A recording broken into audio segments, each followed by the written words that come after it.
Oh, we begin in Zimbabwe, where unease persists. Mediation talks are underway, and South Africa's Ministers of Defence and State Security are meeting with President Robert Mugabe and military leaders on behalf of SADC. Now, the regional bloc is set to hold an emergency meeting of its own on Zimbabwe soon. And sources suggest Mugabe may be resisting pressure to step down. The Zimbabwe Defence Forces say the president and his family are safe in Harare. The army continues to maintain that this is not a coup and that the soldiers stationed throughout the capital are there to maintain law and order. Well, let's get to the very latest now on this developing story. Our correspondents Farai Makotoya and Yolisa Njamela are following the story closely from Harare and Johannesburg, respectively. They join us now both live. Farai, let's start with you. Another day of political uncertainty. Just talk us through the latest developments or what's coming out of Harare this evening. Well, the latest is indeed, as you've mentioned, it's the ministers that have been dispatched here by President Zuma have met President Robert Mugabe today. President Robert Mugabe had a face-to-face meeting with those ministers as well as the commander of Zimbabwe's Defence Forces. That meeting happened at State House, the official state residence. President Robert Mugabe was moved from his private residence where he has been confined by the army for his own good, they say, and he came to State House for that meeting. You know, all along we had just been told that the president was safe and secure. Today we have some photographic evidence of that because the main state newspaper has just posted photos from that meeting showing President Robert Mugabe with the commander-in-chief with the commander of Zimbabwe's Defence Forces and those South African ministers meeting today. In terms of what they spoke about, what was agreed, we are yet to get that information. We're trying to trace it down and get that information at this point in time, but no confirmations of whether a deal was reached or if there are any sticking points at all. But we do know that they've met, and that meeting has since ended. President Robert Mugabe went back to his private residence, and those ministers are due to report to their principal, President Jacob Zuma. Well, of course, we'll be eagerly awaiting the outcome of that meeting. But we know, of course, in addition to the South African ministers meeting in Zimbabwe, SADC is also holding its own emergency meeting. Yolisa, has there been any word so far from SADC on how mediation efforts are progressing?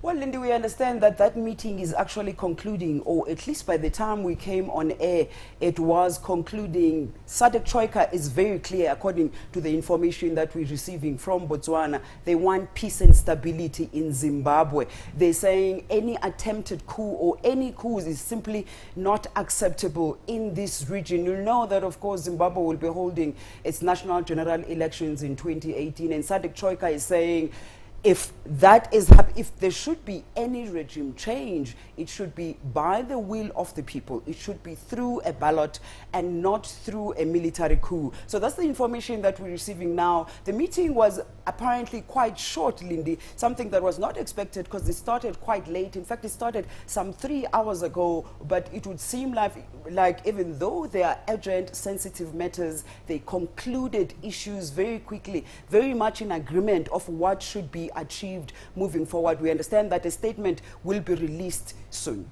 Well, as you suggest there, Yolisa, it seems the SADC Troika didn't waste any time. They got straight to the point. They want a peaceful resolution of this impasse. But Farai, at this point, do we have any clarity on what options are being considered as a way forward for Zimbabwe?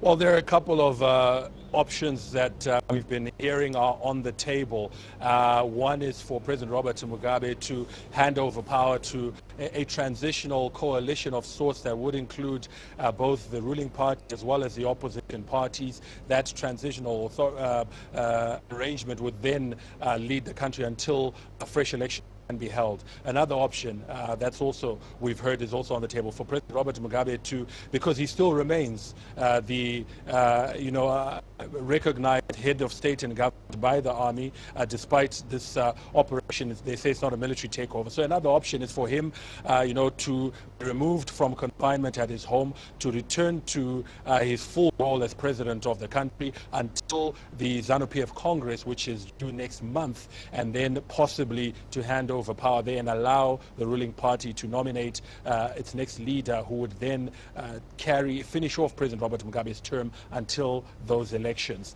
We understand that those are some of the options that are on the table, but again, in the absence of official word, it's difficult to confirm which is the preferred one or which indeed of these options may sail through, and we just wait for that official confirmation, Lindy. Absolutely, and I suppose we're all waiting and watching to see who will make the next move. Yolisa, as far as SADC is concerned and other neighboring countries of Zimbabwe's, just what leverage might they bring to bear in their push for a solution to the crisis? Well, SADC has a 15-member state, as you would know, since its formation. It has set up some protocols. One of those protocols, in fact, some protocols to ensure smooth governance in the region. And one of those protocols is politics, security, and defense, the defense organ.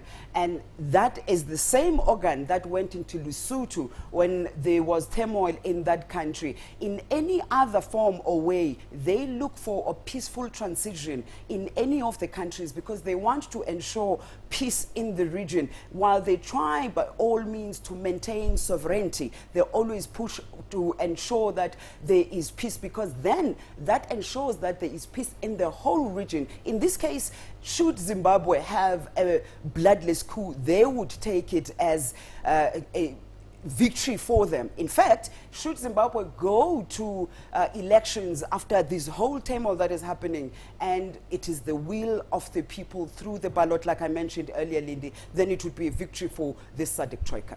Absolutely. Well, thank you very much, Yolisa and Jamela, live for us there in Johannesburg, and of course also joined there by Farai Makutoya from the Zimbabwean capital of Harare. Well, indeed, Zimbabwe's former Vice President Joyce Mujuru has now called for the country to become a land of equal opportunity. She was speaking at a news conference in Harare on Thursday. She's also advised any transitional government to focus on the economic issues facing the cash-strapped country. Now, Mujuru was Mugabe's deputy for a decade and seen as the veteran president's likely successor until he fired her in 2014, accusing her of leading a plot to oust him. Zimbabwe should be a land of equal opportunities for all who call it home, not for few selected individuals or a group. There is no doubt that we are in need of transitional arrangement that should attend to key issues of economic recovery and electoral reform processes.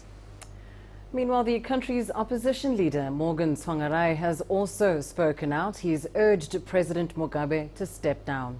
In the interest of the people of Zimbabwe, Mr. Robert Mugabe must resign, step down immediately in line with the national sentiment and expectation, taking full regard of his legacy and the contribution to Zimbabwe, pre and post-Zimbabwe. And on the streets of Harare, many people have expressed hope for a new government. Civil society groups are also optimistic, but they have warned that any political transition must take place democratically. We need to remain calm, remain focused, and hope that this will lead to a democratic transition, to a stable economy and social and economic transformation. On the other hand, if things go terribly wrong, it could lead to a suspension of civil liberties. It could lead to a suspension of the constitution. We hope not. We pray that it doesn't go in that direction. It is unlikely that it will go in that direction.